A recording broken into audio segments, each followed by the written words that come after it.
Bienvenue dans ce troisième épisode, la découverte du soi. En psychanalyse, l'esprit est appelé la psyché. C'est l'ensemble des processus de notre activité mentale. Carl Gustav Jung, médecin psychiatre suisse et père de la psychologie analytique, il distingue trois espaces. La conscience, elle fait face au monde extérieur grâce à nos cinq sens. La conscience contient nos pensées, nos émotions, nos connaissances, nos intuitions. C'est ici que nous formons notre ego. L'inconscient personnel, une sorte d'abysse en nous-mêmes qui échappe à la conscience. Il contient notre historique de vie, des programmes comportementaux automatiques qui permettent de s'adapter aux conditions de vie, des souvenirs douloureux comportant des émotions négatives incomprises. Il dirige 90% de nos décisions et actions. Et enfin, l'inconscient collectif.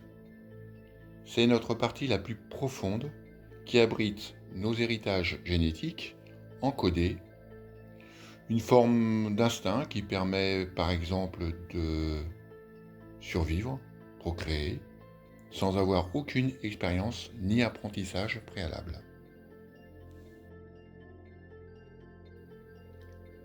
Nous sommes des êtres sociaux et à ce titre, nous tâchons au quotidien de faire bonne figure.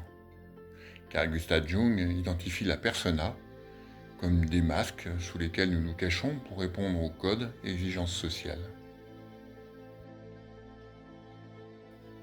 L'ego fait également partie de notre identité. C'est la partie la plus basse de nous-mêmes. C'est ce que nous pensons de nous et dont nous avons conscience. Nous passons la moitié de notre vie à le construire. Notre ombre, quant à elle, est un peu comme la face cachée de la Lune. Elle abrite entre autres nos échecs, nos expériences ratées, sources de souffrance et de mal-être. Elle récupère tout ce dont la conscience n'a pas voulu traiter et qu'il faudra bien un jour résoudre.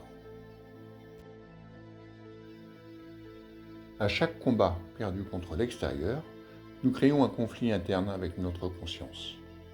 Un dialogue intérieur s'opère. Alors, que dois-je faire ? Dois-je persister ou me conformer ? Être de nouveau acteur ou rester victime ? Pour se conformer, il faut abandonner certains de nos idéaux, renoncer à certains de nos rêves ou objectifs. Cela est source de souffrance et peut mener à la colère.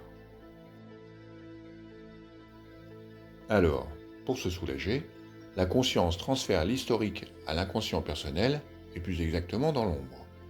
Là, les événements offrent une plus grande résistance à notre contrôle moral. Courage, connaissance et compassion sont remèdes pour faire de vous un être résilient, maître de lui-même et maître de sa destinée.